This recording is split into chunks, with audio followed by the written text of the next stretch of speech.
ভালোবাসার পাত্র হতে চাই। আমরা যদি আল্লাহকে ভালোবাসতে চাই তাহলে রাসূলের আনুগত্যের মাধ্যমে, রাসূলের আনুগত্য করতে হবে, রাসূলের অনুসরণ করতে হবে। রাসূলের আনুগত্য ব্যতীত ছাড়া আল্লাহর ভালোবাসা পাওয়া অসম্ভব। এটা আল্লাহ সুবহানাহু ওয়া তাআলা বলে দিয়েছেন যে তোমরা যদি আল্লাহর ভালোবাসা পেতে চাও, আল্লাহকে ভালোবাসতে চাও, তাহলে রাসূলের ইত্তিবা করো, রাসূলের অনুসরণ করো। আল্লাহর ভালোবাসা রাসূলের অনুসরণের মাধ্যমে পাওয়া যাবে, না বিভিন্ন জায়গায়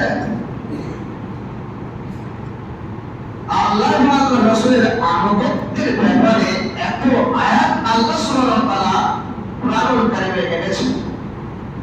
যদি আমরা সংক্ষিপ্তভাবে সব আয়াতগুলোকে নিয়ে আলোচনা করতে চাই, তাহলে মোটামুটি লাগবে 7-8টা জন্য।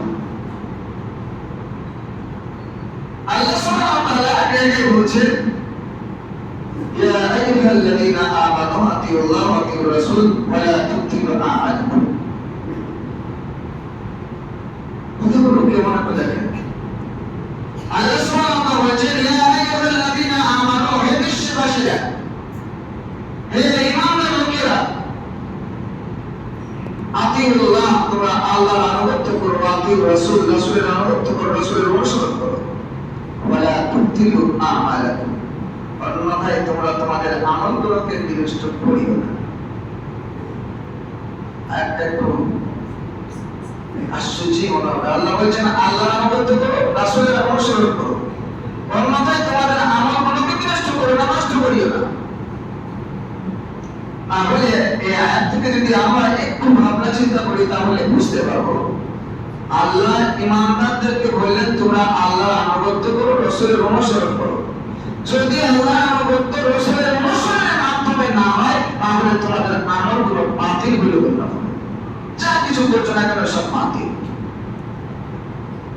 যে ইবাদতটা যা কিছু করবো আল্লাহর রাসূলের অনুসরণের মাধ্যমে, তিনি আমাদেরকে কি এইভাবে শিক্ষা দিয়েছেন, তিনি কিভাবে আনুগত্যের শিক্ষা দিয়েছেন, তিনি কিভাবে আমাদেরকে আল্লাহর আনুগত্যের প্রশিক্ষণ দিয়েছেন, সত্যি কি এই পন্থা বা এই তরিকাতে আমাদেরকে ইবাদত বন্দেগী করার জন্য আল্লাহ রাসূল নির্দেশ দিয়েছেন, তিনি প্রসেস বাতলিয়েছেন? এটা আমাকে দেখতে হবে। আল্লাহর ইবাদত আনুগত্য রাসূলের অনুসরণের মাধ্যমে যদি না হয়, তাহলে আপনার আমল বাতিল। আমাদের সমাজে অনেক মানুষরা আছে, অনেক আমল করে থাকি যেটা রাসূল বলেন, আমরা মনে মনে ভাবি না আমার আকীদা আপনার আকীদা, এটাই হয়তো রাসূল বলেছেন, কিন্তু না, সেটা রাসূল বলে।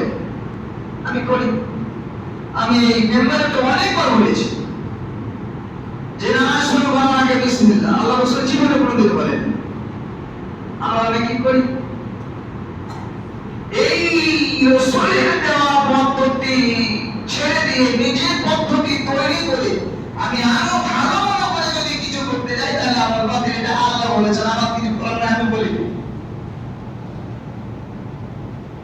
আল্লাহ বলেছেন তোমরা আল্লাহর আনুগত্য করো, রাসূলের আনুগত্য করো, অন্যথায় তোমাদের আমল বাতিল। এরকম অনেক ইবাদত রয়েছে, অনেক আমল রয়েছে যেটা আমরা রাসূল বলেনি, অথচ আমরা ভালো মনে করে করি।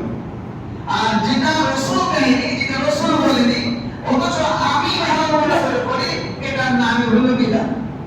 বিদআত কোনো খারাপ কাজ নয়, যে শরীয়তের বাইরে অন্য কিছু কাজ না, জঘন্য কোনো কাজ নয়, ভালো কাজ, সেটা ইবাদত মনে করে করি, এটা হলো বিদআত। এই যে বিসমিল্লাহ বলছি, এটা ভালো জিনিস। তারপরেও যদি আমি নামাজের সময় বলি, তাহলে এটা বিদআত। আর পৃথিবীতে দুটো পাপ রয়েছে, মারাত্মক ব্যাধি, মারাত্মক পাপ, যাদের নিজস্ব পাওয়ার রয়েছে, শিরক এবং বিদআত। শিরক করলে আপনার অতীতের সমস্ত আমল বিনষ্ট হয়ে যায়। তাহলে এই শিরকের যে একটা পাপের কত পাওয়ার, আপনার অতীতে যত নেকি অর্জন করেছেন, যত ভালো কাজ করেছেন, সমস্ত নেকিকে আপনার ভণ্ড করে দেবে, পরিষ্কার করে নষ্ট করে দেবে। আর বিদআত করলে আপনার আগামীতে কোনো ইবাদতই আল্লাহ কবুল করবেন না। মন্তব্য কত বড় দেখেন। আপনি ভাবছেন বা আমি ভাবছি এটা ভালো কাজ, অথচ আল্লাহ রাসূল বলেন এটাই বিধান। আর এটা করলে আমার সমস্ত বাতিল, এটা আল্লাহ বলেছেন। অন্য জায়গায় আল্লাহ সুবহানাহু ওয়া তাআলা বলেন